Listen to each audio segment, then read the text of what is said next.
Good morning, I'm Cindy Jankowski, and I'm doing a distance learning explainer video for Dr. Griffith for Grand Canyon University EDU 534.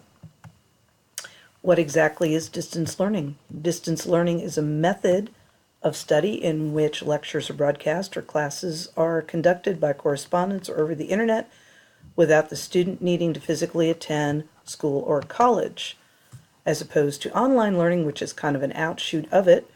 Online learning is any education that takes place over the internet. It's also referred to as e-learning. How did these experiences and school types evolve historically? Well, historically, they started back in the 1800s when people decided that they wanted to learn how to do correspondence work as far as transcribing. However, it really got popular back in the end of World War II, Korean War, when you had veterans coming out and they needed job experience. They couldn't go to a traditional college, so they took correspondence school classes. In the 60s, 70s, and 80s, you then added radio, television, and internet videos, or excuse me, just videotapes, to help facilitate this. In the 90s, late 90s and 2000s, then we switched to CDs and the internet. Types of online currently available: you've got distance campuses, total online programs, or cohort, which is a combination of both.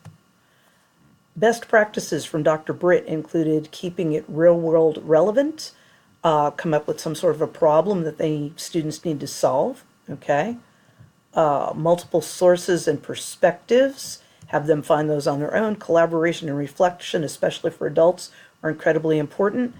Interdisciplinary perspective, pull in other disciplines, and multiple interpretations or outcomes, meaning you can have more than one correct answer. Online suggests, and the information we got from college suggests, that open online education and a distributive flipped classroom are probably where we're going in higher education for this, meaning that the students will have access to information from numerous professors, not just one, and they'll share it equally and evenly. Final thoughts.